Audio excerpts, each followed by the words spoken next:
Bueno, queridos, esta es la primera reunión de miércoles que vamos a tener ahorita en el 2023. Tendremos una primera fase donde concluiremos los 6 temas que nos quedan pendientes del tema de atributos divinos.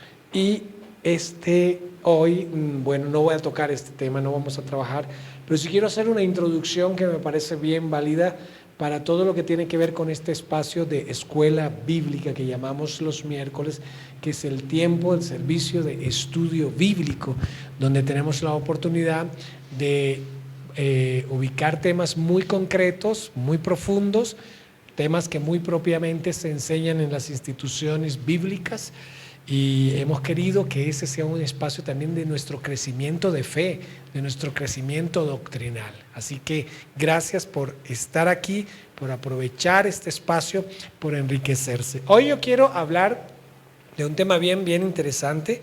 Esta mañana me desperté y, Señor, el tema para esta noche. Y hoy voy a hablar de lo que he titulado la investigación bíblica. ¡Wow! Ese título. Ya Marta reaccionó. ¡Uy! Y sí, es un tema bien interesante. En el campo profesional, la investigación es un área sumamente importante, ¿sí? ¿Qué llamamos investigar? La investigación es el trabajo creativo y sistemático, realizado para aumentar el acervo de conocimientos. Implica la recopilación, la organización y el análisis de información para aumentar la comprensión de un tema o de un problema. En el ámbito profesional, es investigación una de las cosas que exigen y que especialmente en el área social, en las áreas sociales, es muy importante este aspecto de la investigación. Estamos luchando aquí con 2, 3, ¿está bien? ¿La cambiamos? Sí, 2, 3, 4, 5. Bueno, todavía hace un poco de retroalimentación, pero bueno, está mejor que el anterior. Entonces, este es un tema bien interesante, pero a veces pensamos que ese es un tema exclusivo para los investigadores, ¿cierto? Para el CTI,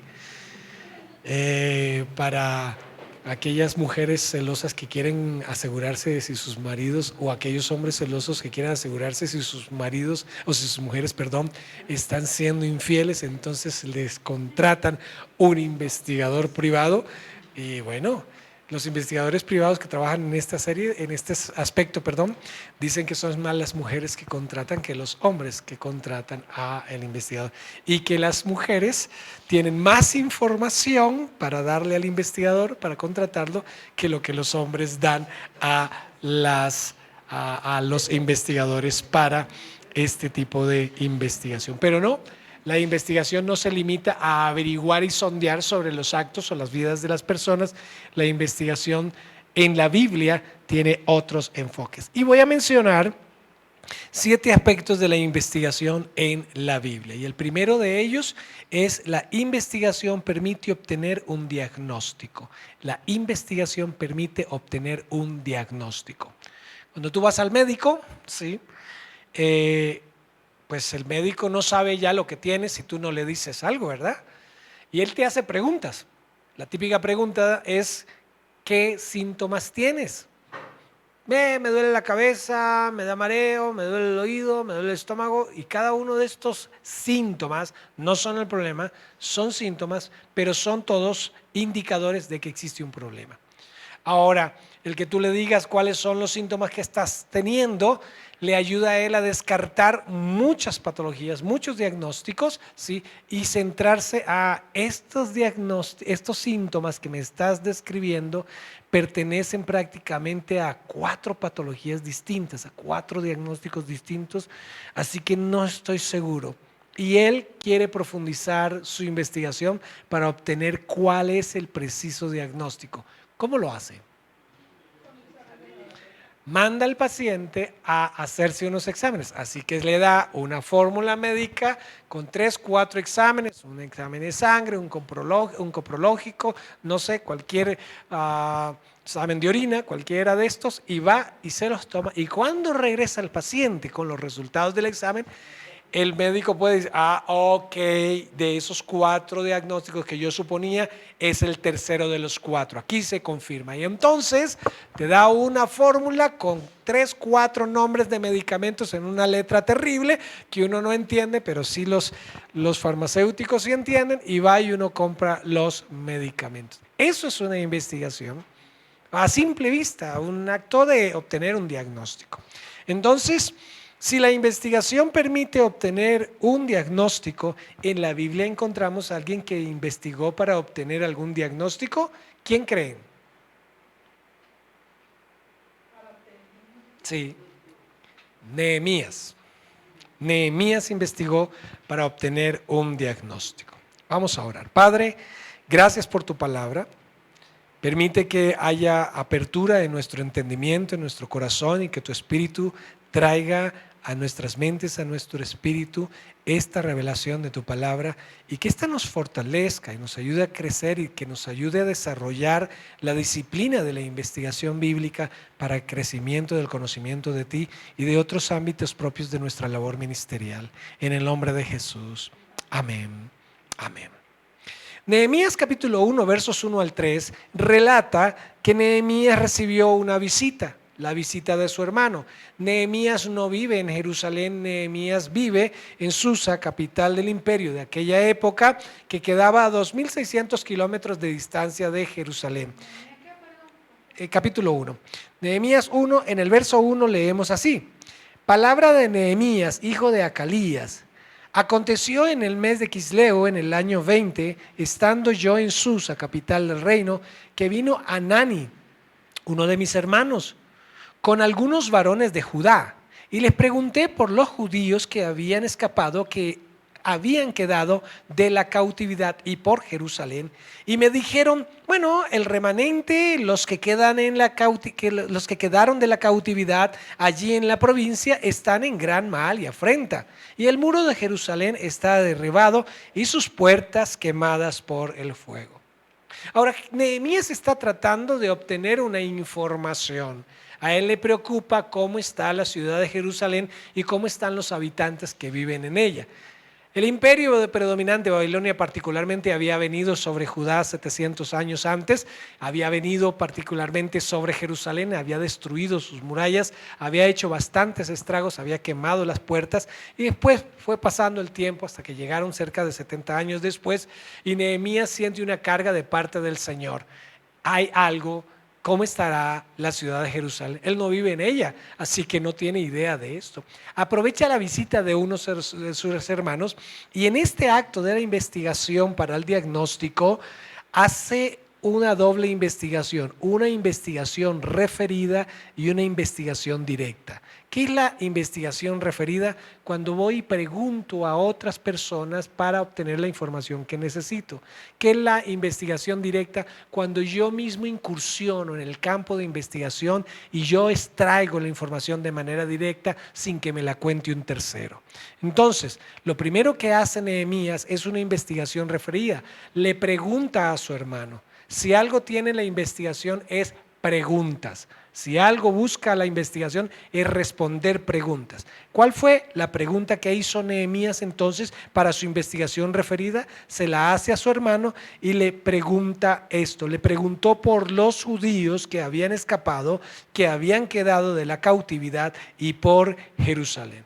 Y luego le dieron esa información. ¿Quién se la dio? Su hermano Hanani. Hanani sí venía de Judá, venía de Jerusalén. Judá es la región, Jerusalén es la capital. Venía entonces de ese lugar y tenía la información de mano directa. Pero Nehemías no se conformó con una investigación o con una información referenciada.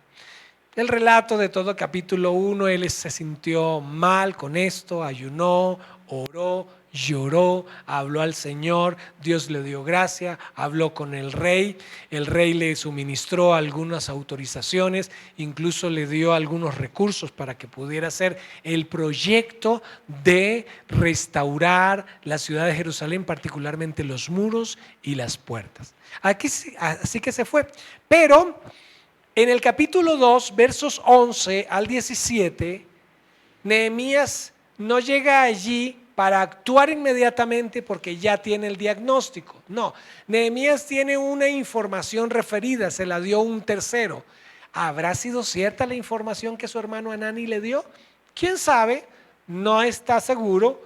Puede que la información esté viciada, puede que la información sea incompleta, que puede que la información no sea concreta. Así que Nehemías se pone a la tarea. En Nehemías 2, verso 11, dice: llegué pues a Jerusalén y después de estar allí 3 días, me levanté de noche, yo y unos pocos varones conmigo. Y no declaré a hombre alguno lo que Dios había puesto en mi corazón que hiciese en Jerusalén, ni había cabalgadura conmigo, excepto la única en que yo cabalgaba. Y salí de noche por la puerta del valle hacia la fuente del dragón y la puerta del muladar. Y observé los muros de Jerusalén que estaban derribados y sus puertas quemadas, estaban consumidas por el fuego. Pasé luego por la puerta de la fuente y al estanque del rey, pero no había lugar por donde pasase la cabalgadura en que iba. Y subí de noche por el torrente y observé el muro. Y di la vuelta y entré por la puerta del valle y me volví. Y no sabían los oficiales a dónde yo había ido, ni qué había hecho, ni hasta entonces lo había declarado yo a los judíos y sacerdotes, ni a los nobles y oficiales, ni a los demás que hacían la obra. Les dije pues: vosotros veis el mal en que estamos, que Jerusalén está desierta y sus puertas consumidas por fuego. Venid y edifiquemos el muro de Jerusalén y no estemos más en oprobio. Hay una diferencia entre la investigación que hizo mientras estaba en Susa, hablando con su hermano, y la investigación que hizo de manera directa. ¿Hay diferencia? ¿Dónde está la diferencia? Fue personalmente. ¿Qué más?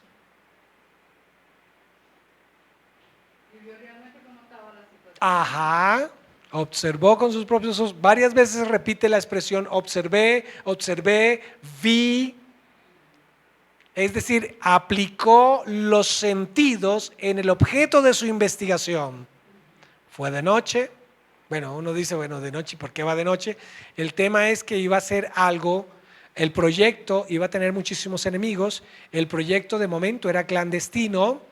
El proyecto era conocido por Dios primeramente, que lo había puesto en el corazón de Nehemías, y por el rey, que Nehemías alcanzó a decirle algo del objetivo del proyecto. Pero él dice y advierte aquí: a nadie más le había dicho nada, solamente salí y observé. Eso es hacer un diagnóstico, es observar las cosas, es entrar en detalles. Y aquí no solamente observa los detalles, obtiene la información, sino el diagnóstico es el resultado de la observación. Dice al final, en el verso 17: vosotros veis el mal en que estamos. Conclusión de la observación: descubre que están mal, ¿sí? Que Jerusalén está desierta, segundo resultado de su observación. Sus puertas consumidas por el fuego. 3 observaciones. Esas son las conclusiones a las que llega. Y entonces plantea un proyecto y dice: venid, edifiquemos el muro de Jerusalén y no estemos más en oprobio. Tenía 2 objetivos el proyecto, 2 aquí que están planteados aquí, que era restaurar el muro, edifiquemos el muro, ¿sí? Y no estemos más en oprobio. Eso quiere decir, no sigamos siendo la burla de los demás, no sigamos dándole papaya a los demás para que nos hagan bullying. Esa era la expresión, no la expresión bíblica, pero esa era la intención del proyecto. Ahora, ¿qué hacía Nehemías? ¿Por qué estaba investigando? Bueno, porque necesitaba una información. ¿Y esa información para qué era? Para obtener un diagnóstico, ¿sí? Y a partir del diagnóstico establecer un objetivo, establecer una respuesta, establecer un proyecto. Quienes han terminado quienes han terminado todo el programa de discipulado de esta iglesia, saben que el último semestre de los 6 semestres que componen el programa de discipulado, ¿sí?, tiene precisamente un programa relacionado con el desarrollo de proyectos. Y uno de los capítulos tiene que ver con la investigación, con el diagnóstico. Yo no puedo llegar a un lugar a hacer una observación muy somera, ¿sí? O escuchar lo que alguien dice y darlo por cierto. Así es como nacen los chismes. Los chismes son investigaciones mal hechas. Los chismes son observaciones referidas, ni siquiera directas, o cuando son directas son malas interpretaciones de la observación directa. Esos son los chismes. Los chismes de entrada no son acorde a la verdad. Entonces obtenemos en primer lugar que una investigación permite obtener un diagnóstico y con el diagnóstico se puede establecer un proyecto. Le aprendemos a Nehemías esto. Entonces, cuando vamos a trabajar en un determinado ministerio, bueno es obtener un diagnóstico. Hay algo que hacen los docentes cuando entran en la primera semana, segunda semana del año escolar. Los docentes suelen a veces hacer unas pruebas diagnósticas para ver en qué condiciones están los conocimientos de sus estudiantes en una determinada temática. Ya los chinos a veces dicen, apenas entramos y ya nos van a hacer examen. No, no se preocupen, aquí no se rajan, simplemente es para saber cuál es el nivel en que ustedes se encuentran para conocer desde dónde partimos. Eso es importante, eso es un diagnóstico y la investigación nos permite ser preciso en los diagnósticos. Y estos diagnósticos puede servir la información referenciada de terceros, pero en la medida en que sea posible hacer una observación directa, objetiva, mejor hacerla de esa manera. Segundo, la investigación permite profundizar en los acontecimientos que fundamentan la verdad. La investigación permite profundizar en los acontecimientos que fundamentan la verdad. Lucas, capítulo 1, desde el verso 1 hasta el 4. Lucas 1, del 1 al 4. No solo Nehemías era investigador bíblico. ¿Sí? Nehemías, bueno, es un personaje bíblico que hace investigación. Varios de los personajes bíblicos hacen investigación. Pero Lucas tiene una profesión que de por sí, por su naturaleza, es una profesión de investigación. ¿Cuál es? Medicina. Medicina. Los avances tecnológicos, los avances científicos que tenemos a nivel medicina, sí, también los tecnológicos que tenemos en el campo de la medicina, son el resultado de profundas investigaciones, de serias investigaciones. Y no es investigaciones que se desarrollan aisladas, sino que a partir del resultado de una investigación puede conectarse otra investigación para ir avanzando en los resultados. Entonces, mira lo que hace Lucas en el capítulo 1, versos 1. Puesto que ya muchos han tratado de poner en orden la historia de las cosas que entre nosotros han sido ciertísimas, tal como nos lo enseñaron los que desde el principio lo vieron con sus ojos y fueron ministros de la palabra, me ha parecido también a mí, después de haber investigado con diligencia todas las cosas desde su origen, escribirlas por orden, oh excelentísimo Teófilo, para que conozcas bien la verdad de las cosas en las cuales has sido instruido. El espíritu de investigación de un médico está allí. Lo vemos investigando. Pero no está investigando medicina, seguramente lo ha hecho, pero los que hablan de Lucas y el mismo Lucas no habla tanto de su ejercicio profesional. Si se sabe que es médico, es suficiente han dicho con eso, pero entonces lo que vemos aquí en Lucas es que tiene un carácter investigador. Él mismo dice, yo he escuchado, ¿sí?, tal como nos lo han enseñado los que desde el principio lo vieron con sus ojos. ¿A quién se refiere eso? ¿De qué habla el Evangelio de Lucas? ¿De qué habla? Es una biografía de la vida de Jesús. ¿Y a él quién le contó? Porque él no fue uno de los discípulos de Jesús. Él era incluso un griego, él no era judío. Él era griego. No era uno de los 12. Pero obtuvo una cantidad de información. ¿Quién se la dio? Bueno, aquí él dice, mira, las cosas que entre nosotros han sido ciertísimas, tal como nos las enseñaron los que desde el principio lo vieron con sus ojos y fueron ministros de la palabra. aunque ellos, los que fueron testigos oculares directos de los acontecimientos en torno a Jesús, lo vieron, Lucas lo investigó yendo a ellos.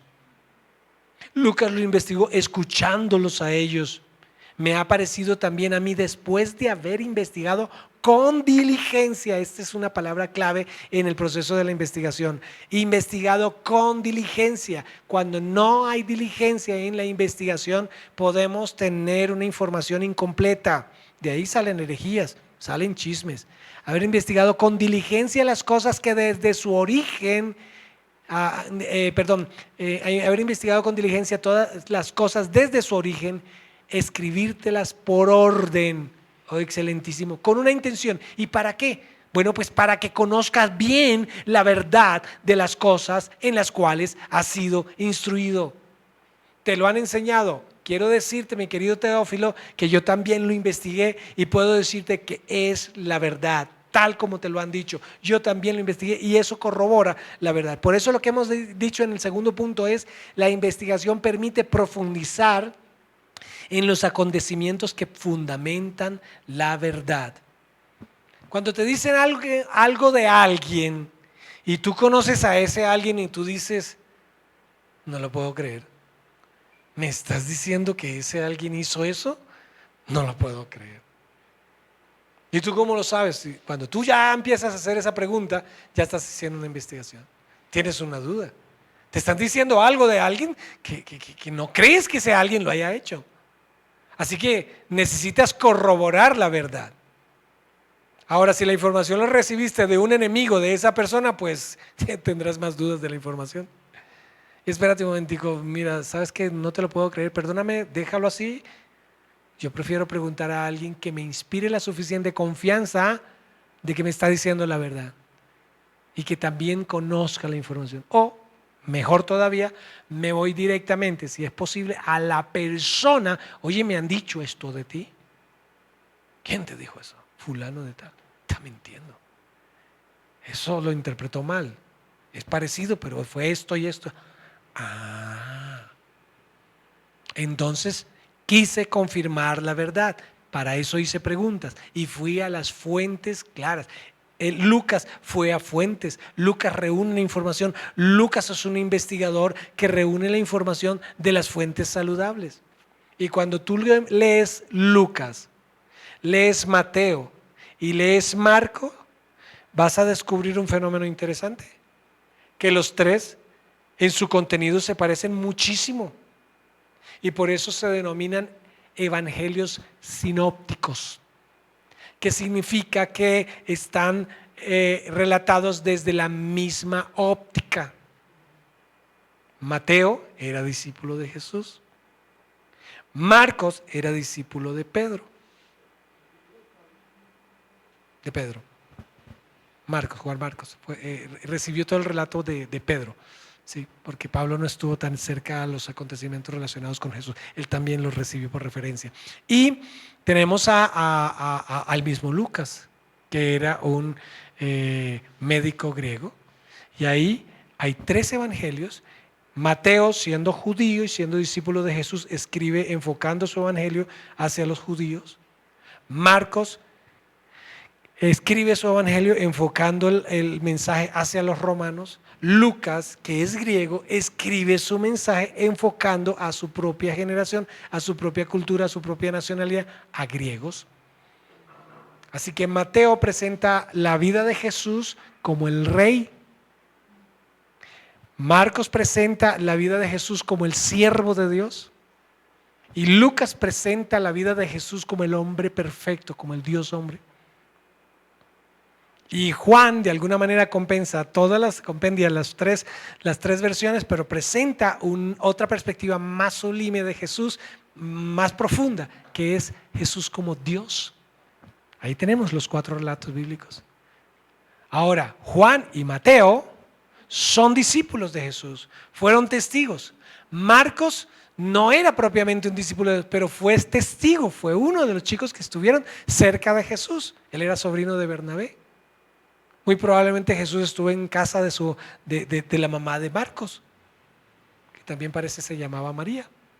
Entonces, Ellos escriben, Mateo seguramente escribe, Pedro relata y Marcos lo escribe, y seguramente Lucas pudo haber tenido conversaciones con Marcos, pudo haber tenido conversaciones con Pedro, pudo haber tenido conversaciones con Mateo para poder escribir la biografía acerca de Jesús. Ya toda la información que Lucas escribe acerca de acerca de Pablo, sí, la relata en el libro de Hechos de los Apóstoles, que ya son experiencias suyas en su travesía misionera con Pablo. Así que, ¿qué obtiene la investigación así como resultado? Profundizar estos conocimientos para darle fundamento a la verdad. ¿Por qué son verdad? Bueno, porque hay testigos. Bien, número 3. La investigación permite obtener una perspectiva acorde a la lente por donde se observa. La investigación permite obtener una perspectiva de las cosas, diría yo, acorde a la lente por donde se observen. Hay perspectivas, hay investigaciones que arrojan información negativa y hay investigaciones que arrojan información positiva. Ahora, cuando se hace una investigación sobre el diagnóstico de un paciente, por ejemplo, hay unos síntomas, se le hace un TAC al paciente y se obtiene algunas imágenes sobre un escaneo sobre su cerebro y ahí se logran identificar algunos tumores. Ahí pues hay una información que puede ser un poco difícil, ¿sí? Para el paciente. Pero ellos obtienen esa información para saber dónde está ubicado el tumor, si se puede operar o no se puede operar el tumor. El TAC no te dice la naturaleza del tumor, pero cuando extraen el tumor mandan a hacer una biopsia para saber si es benigno o es maligno y hay más preocupación. Entonces, hay esa forma de obtener una perspectiva acerca de una investigación. Hay investigaciones para desarrollos, para obtener soluciones a ciertos problemas, hacer proyectos que resuelven algunos problemas. Eso es una investigación que podríamos considerar, bueno, todas positivas, pero la información es asumida dependiendo de la óptica por la que vean. Quiero que miremos 2 episodios bíblicos acerca de ópticas sobre observaciones de la realidad, acerca de ópticas sobre investigación, que dan resultados distintos y preocupantes. Voy a ir primero a Números capítulo 13. Hay tres porciones de ese capítulo que yo voy a leer, pero voy a leer de corrido y no voy a decir cómo me voy a saltar, así que presten más atención a la lectura. Voy a leer Números 13, la primera parte voy a leer los versículos 1 al 3, luego voy a saltar del 17 al 21 y luego voy a saltar del 25 al 33. Números 13, del 1 al 3, del 17 al 21 y del 25 al 33. Ahora, presten atención. Esto tiene que ver con los 12 espías que mandó Moisés. Y Jehová habló a Moisés diciendo: envía tú hombres que reconozcan la tierra de Canaán, la cual yo doy a los hijos de Israel. De cada tribu de sus padres enviaréis un varón, cada uno príncipe entre ellos. Y Moisés los envió desde el desierto de Parán, conforme a la palabra de Jehová, y todos ellos varones eran príncipes de los hijos de Israel, así que no eran cualquiera. Los envió pues Moisés a reconocer la tierra de Canaán, diciendo: subid de aquí al Neguet y subid al monte y observad la tierra cómo es, y el pueblo que la habita, si es fuerte o débil, si poco o numeroso, cómo es la tierra habitada, si es buena o mala, y cómo son las ciudades habitadas, si son campamentos o plazas fortificadas, y cómo es el terreno, y si es estéril, es fértil o estéril, si en él hay árboles o no, y esforzaos y tomad del fruto del país. Ahora, Moisés, guiado por Dios, elige no a cualquiera, elige a líderes, uno por cada tribu, un príncipe por cada tribu, y les da todas las preguntas de lo que tienen, de la investigación que tienen que ir a hacer. ¿Listo? Luego creo que salta al versículo 17. Y era el tiempo de las primeras uvas. Y ellos subieron y reconocieron la tierra desde el desierto de Sin hasta Rehob, entrando en Amad. Y volvieron de reconocer la tierra al fin de 40 días, una investigación de 40 días. Y anduvieron y vinieron a Moisés y a Aarón y a toda la congregación de los hijos de Israel en el desierto de Parán, en Cades, y dieron la información a ellos y a toda la congregación y les mostraron el fruto de la tierra.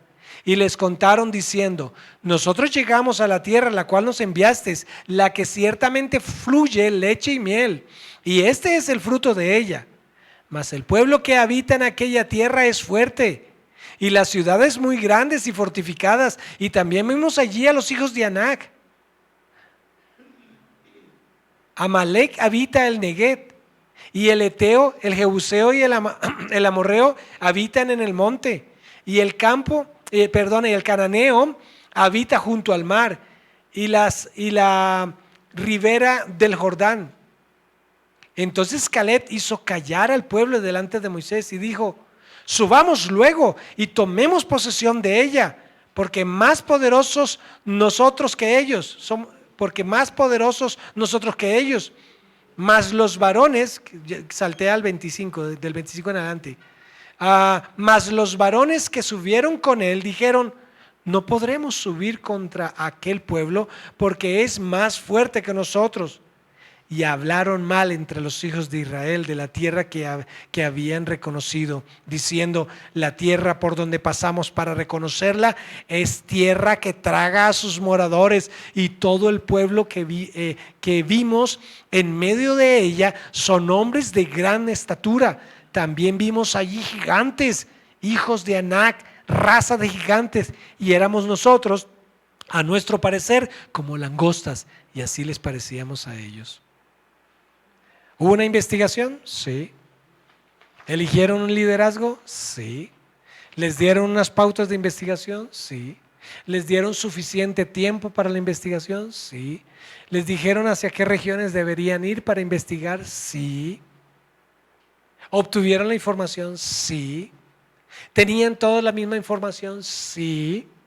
¿Eran 12 investigadores? Sí. Pero cuando trajeron el reporte, las investigaciones, la forma como presentaron la investigación o la información obtenida era desde una óptica mental distinta. Quiere decir que nuestra forma de observar las cosas puede afectar la investigación. 10 de los investigadores vieron lo mismo, todos vieron lo mismo, pero su perspectiva fue negativa. Por lo tanto, cuando presentaron el informe, al llegar a decir a todo el pueblo que vimos en medio de ella son hombres de gran estatura, también vimos a los gigantes de Anac, raza de gigantes, y éramos nosotros a nuestro parecer como langostas, era una perspectiva totalmente fatalista y negativa. Ellos sabían que Dios tenía una tierra prometida para ellos, pero la forma como vieron, la forma como observaron estuvo viciada por una mentalidad negativa. Así que cuando nosotros abordamos nuestra investigación en lo que sea, en el estudio bíblico, en el desarrollo de un ministerio, en el liderazgo, en una necesidad particular que pueda haber a nivel personal, a nivel familiar, a nivel iglesia, a nivel social, cuando abordamos para observar y no tenemos una mentalidad sana, el resultado de la investigación puede ser afectado, y esa es la perspectiva negativa de la investigación. Pero 2 de ellos no tuvieron ese resultado. En el pasaje de Números 14, el capítulo siguiente, los versos 1 al 8, leemos así: entonces toda la congregación gritó y dio voces, y el pueblo lloró aquella noche, y se quejaron contra Moisés y contra Aarón todos los hijos de Israel, y le dijo toda la multitud: ojalá muriéramos en la tierra de Egipto y en este desierto, ojalá muriéramos.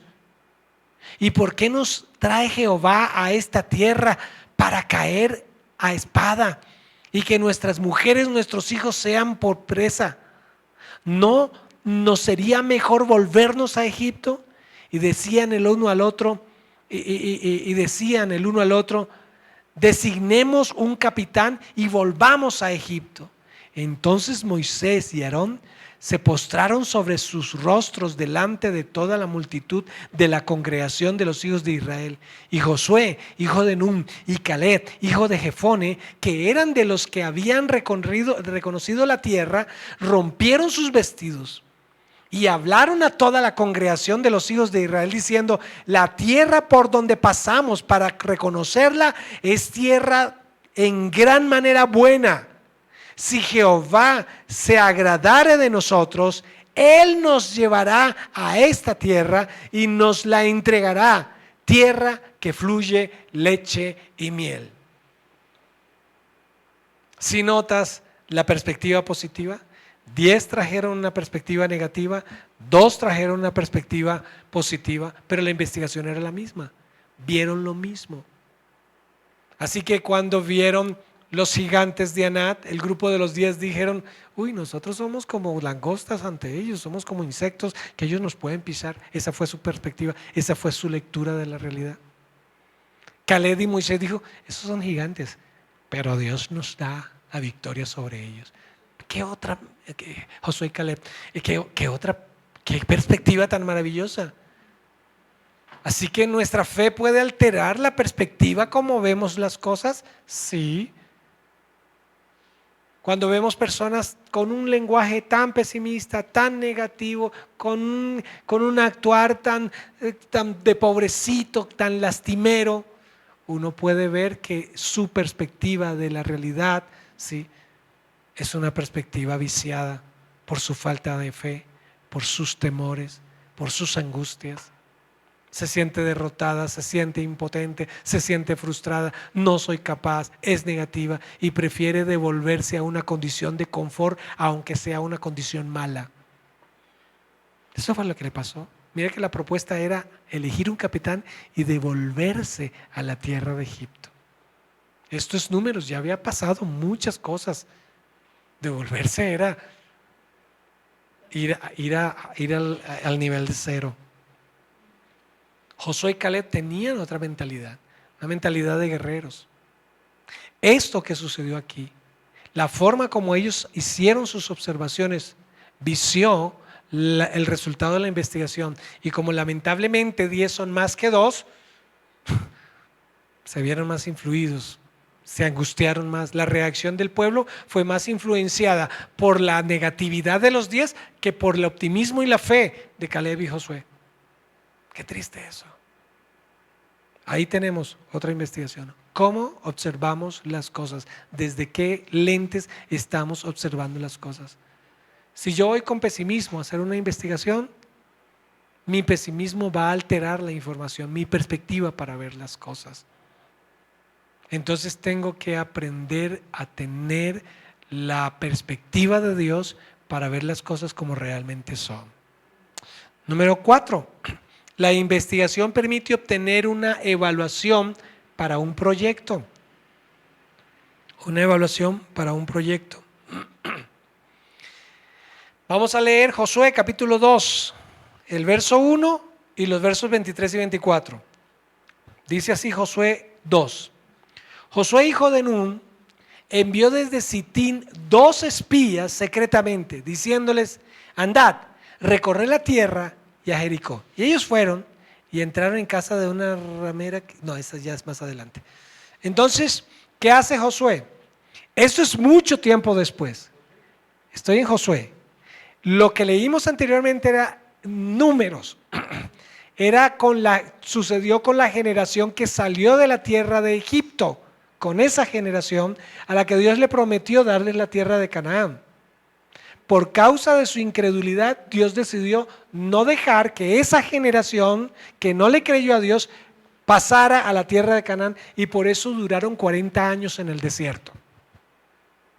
De manera que la generación nueva, una generación con una mentalidad muy diferente, una generación libre de mentalidad de esclavos. Esta nueva generación es la que ahora entra. Y las dos personas más adultas, más viejitas de esa nueva generación fueron Josué y Caleb. Es decir, Dios honró la fe de estos dos hombres por haberle creído y no permitió que murieran en el desierto como toda la anterior generación incrédula, y estos terminan siendo líderes en la nueva generación. Ahora Josué está con esta nueva generación y va a entrar a la tierra prometida a la que esa generación anterior no entró. Incluso Moisés tampoco entró. Pero entonces Josué no manda a 12. Josué elige a 2 y los manda. Y en el verso 23, y ellos fueron y entraron en casa de una ramera que se llamaba Rahab y posaron allí. Ahora sí, versículo 23. Entonces volvieron los dos hombres, descendieron del monte y pasaron y vinieron a Josué, hijo de Nun, y le contaron todas las cosas que les había acontecido. Y dijeron a Josué: Jehová ha entregado toda la tierra en nuestras manos, y también todos los moradores del país desmayan delante de nosotros. Esos dos entraron como espías a Jericó. Parece que alguien hizo saber que había espías en Jericó, se refugiaron en la casa de Rahab, una prostituta, ¿sí? Le contaron las cosas a la mujer les contó cómo había pavor en todo el pueblo por Israel y particularmente por el Dios de Israel, de los que venían marchando y atravesando el desierto, y ellos escucharon esa historia. Ella escondió a los espías. Los militares llegaron a la casa de ella a buscar los espías y ellos los desviaron. No, ellos ya se fueron. Y ellos se fueron y los envió por una ruta y descolgó a los dos espías por la ventana para que se fueran por otra ruta. Parecido a lo que le pasó a Pablo. Y entonces esta mujer creyó. Y ellos tuvieron esta información. A pesar de que estuvieron en peligro, estuvieron en riesgo de ser capturados, pero dieron información con el mismo espíritu que Josué y Caleb habían dado años atrás, 40 años atrás, esa información. Entonces la investigación permite obtener una evaluación para un proyecto. Ellos pudieron entender que Dios les había dado la tierra. Trasladémonos ahora al Nuevo Testamento, a Lucas 14, desde el verso 28 al 32. Y Jesús habla un poco de investigación en unos principios que dice: porque ¿quién de vosotros, queriendo edificar una torre, no se sienta primero y calcula los gastos a ver si tiene lo que necesita para acabarla? No sea que después que haya puesto el cimiento y no pueda acabarla, todos los que lo vean comiencen a hacer burla de él, diciendo: este hombre comenzó a edificar y no pudo acabar. ¿O qué rey, al marchar a la guerra contra otro rey, no se sienta primero y considera si puede hacer frente con 10,000 al que viene con él con 20,000?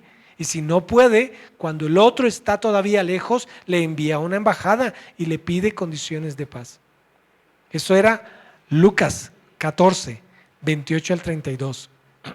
Entonces, aquí vemos en estos dos pasajes que para trazar un proyecto se requiere una información.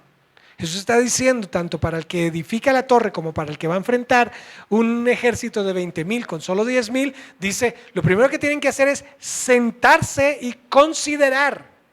Sentarse y hacer preguntas. ¿Puedo con lo que tengo hacer esto que quiero hacer? ¿Alcanza o no alcanza? Eso es investigación. Estoy investigando si tengo los recursos o no tengo los recursos. Estoy investigando si los recursos alcanzan para las metas. Mucha gente vive frustrada porque se traza unas metas de un calibre con unos recursos tan mínimos y siente que Dios no le respalda porque pues no alcanzó a hacer el proyecto. Y viven frustradas y culpan a Dios. Israel culpó a Dios porque Dios nos trajo aquí a que muriéramos en el desierto y nos mataran a espada. Era mejor devolvernos. Pero Jesús está haciendo este planteamiento: siéntense primero, no hagan el proyecto sin haber hecho una investigación primero, sin haber indagado con profundidad si tienen los recursos. No hagan un proyecto. Ahora, Jesús, cuando le dice a los discípulos: no se vayan de Jerusalén hasta que no venga la promesa del Padre, Él tiene un proyecto, que edificar su iglesia. Y los instrumentos para eso son sus discípulos, son los evangelistas, son los profetas, son los maestros, son los apóstoles, son los pastores. Y ese proyecto requiere que estos hombres tengan todo lo necesario. Y consideró Jesús que no deberían empezar a cumplir la gran comisión hasta que no viniera sobre ellos el bautismo del Espíritu Santo que se dio en Pentecostés, Hechos capítulo 2. Interesante eso. El mismo Dios también considera que no se puede empezar un proyecto hasta que no se tengan los recursos. Ahora, viene el punto número 5. La investigación permite confirmar la fe. El anterior era: la investigación permite obtener una evaluación para un proyecto. La investigación permite confirmar la fe. Vamos a Josué, capítulo 7. Voy a leer los versos 9 y 10 y los versos 12 al 16.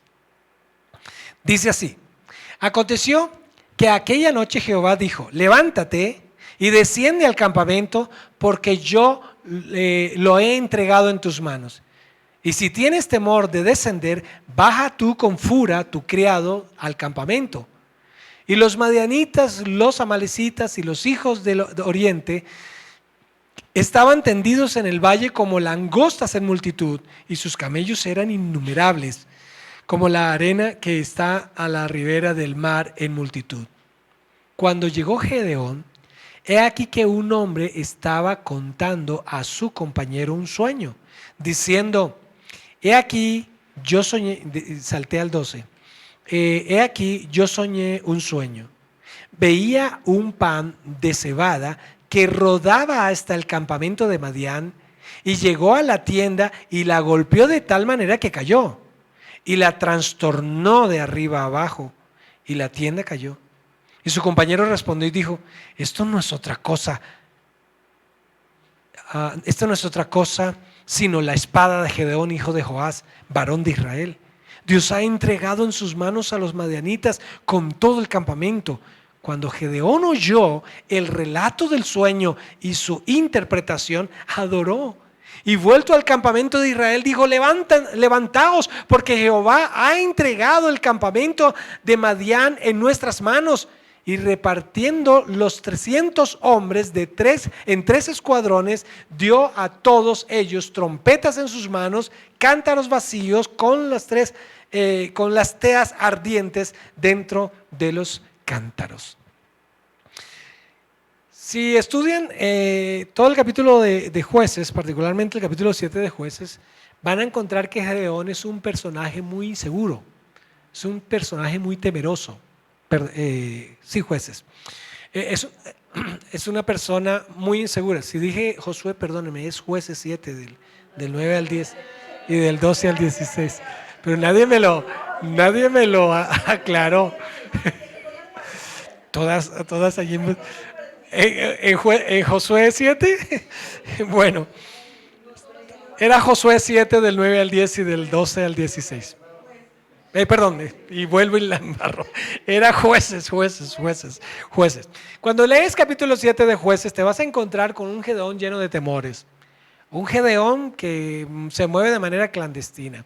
Un Gedeón al que el ángel de Dios se le aparece diciendo: varón esforzado y valiente. Y si lo viera cualquiera diría: a ver, tú no conoces a Gedeón. De esforzado, bueno, quizás algo, pero de valiente no tiene mucho. Este personaje es muy temeroso, es muy inseguro, y lo vemos a Gedeón después de que Dios le habla a través del ángel, diciéndole cuál va a ser su misión. Vemos a un Gedeón inseguro. Tienen que inclusive destruir el ídolo que tiene su padre, y no lo hace a plena luz del día, sino lo hace a escondidas, ¿sí? Lo hace en la noche porque está temeroso. Es un personaje que uno diría: este es un hombre que le falta mucha fe. Es un hombre que le falta mucha fe. Es más, cuando Dios le asigna la comisión, él tiene tantas dudas que le pone señales a Dios. La del vellón, ¿sí? Un pedazo de cuero de oveja, y lo expone y le dice a Dios: bueno, si eres tú el que me has hablado, que el vellón amanezca mojado y el resto seco. Y aunque así fue, luego le pide a la inversa, porque quiere estar seguro. Él no quiere hacer las cosas sin estar seguro. Él está haciendo en cierta manera asegurarse de que es Dios el que está a su favor. Y aún así tiene dudas, porque aunque ha reclutado a 32,000, Dios le dice que no son suficientes, que los pruebe.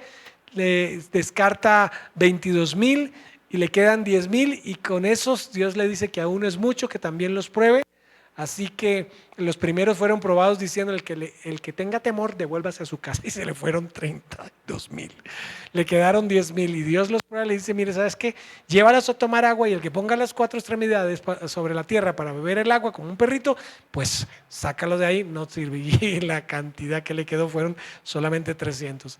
Ahora pues, se le generan más dudas porque la suma de todos los adversarios, que era una alianza de varios ejércitos, era de 185,000 soldados. Y va a enfrentar con ellos a 300. ¿Cómo era la seguridad? ¿Cómo voy a vencer con 300 a tantos? ¿Sí? Y fue cuando Dios le dice, ve al campamento de los madianitas y presta atención. Y él va y hace una observación. Él hace una investigación. Bueno, el Señor me trajo aquí. Algo tiene que decirme. Y cuando escucha el sueño, ni siquiera de boca de uno de los suyos, sino de sus propios enemigos, escucha el sueño y la interpretación del sueño, su fe es confirmada. Esto viene de Dios. Esto viene de Dios. Así que tuvo que salir de su zona de confort, romper muchos condicionamientos que tenía, tanto mentales como incluso culturales, religiosos, y hacer una investigación que le permitiera confirmar que sí era Dios y que Dios le había dado la victoria. Y cuando tenía esas cosas claras, su fe fue tan confirmada que él mismo distribuye a los 300 en 3 grupos distintos y los equipa con las armas de guerra. Una vasija, que es un cántaro, una especie de florero grande, ¿sí? Una antorcha encendida y una trompeta. Y la estrategia, bueno, nos distribuimos en 3, nos metemos entre el campamento, nos paramos firmes, rompemos al tiempo los cántaros, garantizar que todo el mundo se despierte, levantamos las antorchas, garantizar que todo el mundo nos vea y por si acaso alguno quedó sin despertar, tocamos la trompeta para que todos estén despiertos, todos nos vean y ver la gloria de Dios. Ese era el gran reto que tenía Gedeón, vencer a 185,000 con solo 300 y sin armas. Eso requería una investigación que afirmara su fe. Pero no era una investigación de, venga, cuáles eran los puntos débiles de los madianitas. No era una investigación sobre las debilidades del enemigo. Era una investigación sobre las fortalezas que tenía en Dios por su fe. Número 6. La investigación permite confirmar la verdad. La investigación permite confirmar la verdad. Aquí vamos a hablar de los hermanitos de Berea. ¿Les suena? Hechos, capítulo 17, Hechos 17, versos 10 al 12. Inmediatamente los hermanos enviaron de noche a Pablo y a Silas hasta Berea. Y ellos, habiendo llegado, entraron a la sinagoga de los judíos. Y estos eran más nobles que los que estaban en Tesalónica, pues recibieron la palabra con toda solicitud, escudriñando cada día las escrituras para ver si estas cosas eran así. Así que creyeron muchos de ellos y mujeres griegas de distinción y no pocos hombres. Hermanos de la ciudad de Berea, Pablo y Silas entran allá a la sinagoga, predican el mensaje del evangelio, pero hay unos que dicen, no vamos a tragar entero, venga un momento. Y se fueron a hacer su investigación bíblica y escudriñaron las escrituras para confirmar que lo que se les estaba predicando por parte de Pablo y de Silas era la verdad. Así que, ¿qué efecto tuvo la investigación en sus vidas? Bueno, les confirmó la verdad. Que alguien muy querido, un hermano muy querido, que es muy famoso y muy reconocido, dijo tal cosa. Debe ser que es cierto porque lo dijo fulano de tal. No, la autoridad que alguien tiene para asegurarnos de que es verdad no se tiene por su popularidad, no se tiene por su elocuencia, se tiene por su fundamentación bíblica. Y nos debe pasar a nosotros también, algo que escuchamos, algo que nos parece, hasta que puede sonar bonito, ¿sí? Pero no porque es bonito es cierto. Si queremos que nuestra fe esté claramente fundamentada, necesitamos fundamentarla en la Escritura. Hacer lo mismo que hicieron los hermanos de Berea. Venga, usted me está diciendo una cosa, venga, comprobemos. ¿Eso es cierto? ¿Es de la Escritura? ¿Está fundamentado en la Escritura? Entonces podemos creerla. Y el último punto de nuestro estudio, la investigación permite conocer a Jesús. Jesús nos ordenó investigar. Claro, no usó la palabra investigación, pero usó otra palabra muy conocida. Escudriñad, esto es Juan 5:39. Escudriñad las Escrituras, porque a vosotros os parece que en ellas tenéis la vida eterna, y ellas son las que dan testimonio de mí. Escudriñar es investigar, es un sinónimo de la palabra investigar. Es incursión en las Escrituras. ¿Sabes que cuando llegaron en el tiempo de Jesús, sí, no existía el Nuevo Testamento? No existía una exposición tan clara como la que Pablo da en Romanos, y los escritos de Pablo aún no habían sido escritos en los tiempos de los apóstoles. Entonces, cuando Jesús le dice escudriñad las Escrituras porque a vosotros parece que en ellas tenéis vida eterna, está hablando del Antiguo Testamento. Está hablando del Pentateuco, de los 5 libros, está hablando de los históricos. Y pero ¿qué habla esto de Jesús? ¿Recuerdan el eunuco de Candace? Estaba allá en el carruaje y el Espíritu Santo transporta a Felipe de un sitio a otro para que se encuentre con el eunuco, y el eunuco está leyendo Isaías 9, Isaías 53 creo que es, y le está leyendo, pero no entiende pío. Y entonces Felipe le explica y le muestra a Jesús en el Antiguo Testamento. Hoy muchos judíos, y en aquel tiempo también muchos judíos, han leído ese pasaje y no entienden que sea Jesús. No entienden que sea Jesús. ¿Por qué? Pues no investigan. Porque no tienen la disciplina de profundizar en las Escrituras. Y en el Antiguo Testamento hay muchísima revelación acerca de Jesús. No solamente en el ámbito profético de la venida de Jesús, sino también en el ámbito tipológico. Muchas cosas, muchos tipos, figuras en el Antiguo Testamento que hacen referencia a Jesús. Entonces, cuando se investiga, se permite conocer a Jesús. Jesús es conocido. Pero es que me gustaría que me presentaran a Jesús, así como yo quisiera conocer, yo no sé, a Shakira, por decir a alguien. Me la presentan, le toco la mano, la puedo ver, la puedo tocar, la puedo escuchar y me habla y nos tomamos un café juntos. Bueno, eso es mucha ilusión, pero nos tomamos un café juntos y le hago preguntas y bueno, ahí la conozco. Sí, pero eso no lo puedo hacer con Jesús, porque Jesús, bueno, no está aquí físicamente. ¿Cómo puedo conocerlo? Bueno, en la investigación. Escudriñad las Escrituras porque a vosotros os parece que en ellas tenéis vida eterna, y ellas son las que dan testimonio de mí. Escudriñad las Escrituras. Alguien me dijo algo acerca de Jesús, lo creí porque me lo dijo alguien. Sí. Tengamos cuidado con los que escuchamos que nos dicen de Jesús. Evaluemos a través de las Escrituras para confirmar, igual que los hermanitos de Berea, que es verdad.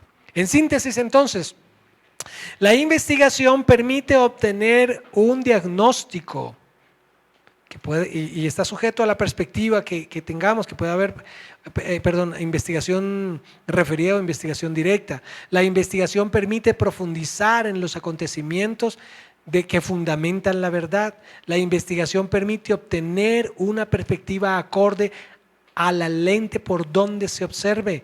La investigación permite obtener una evaluación para poder realizar un proyecto. La investigación permite confirmar la fe. La investigación permite confirmar la verdad. La investigación permite conocer a Jesús. El venir a escuchar una charla, una conferencia, un sermón, una predicación puede arrojarte información importante, pero eso no es necesariamente investigación. Tenemos que desarrollar de manera personal la disciplina, Jesús no nos, la Biblia ni Jesús nos incitan a leer la Biblia, nos incitan a escudriñarla, a investigarla, a profundizar, a encontrar tesoros en ella. Por eso es bueno, principalmente tener un buen ejemplar, una buena traducción, una buena versión de la Escritura, ¿sí? Que algunas palabras no las entiendo, bueno, acompáñese de un diccionario para que tenga claridad.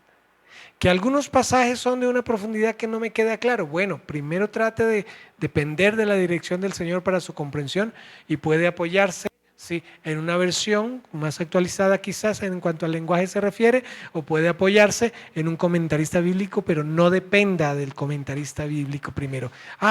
Es que yo prefiero leer el comentarista que la Biblia. No, lea la Biblia y si encuentra cosas que no son muy claras, pues puede ir a no uno, sino a varios comentaristas, porque no solamente un comentarista puede dar suficiente luz.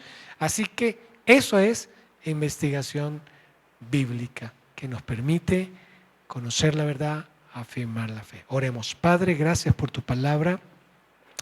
Gracias porque nos has permitido los miércoles tener un tiempo donde escudriñamos tu palabra, donde profundizamos en el conocimiento de ti, en el conocimiento de Jesús, del Espíritu Santo, de la iglesia, de tantas verdades que tu palabra nos muestra y que no solamente quiere que sepamos, sino que son verdades alrededor de las cuales tú quieres que actuemos, que crezcamos, que sirvamos, que cumplamos como propósito en nuestras propias vidas, Señor.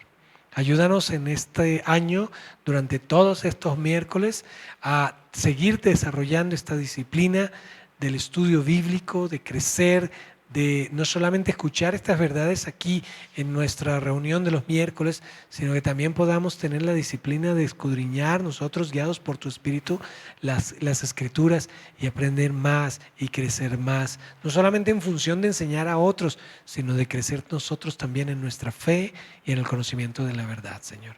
Muchas gracias. En el nombre de Jesús.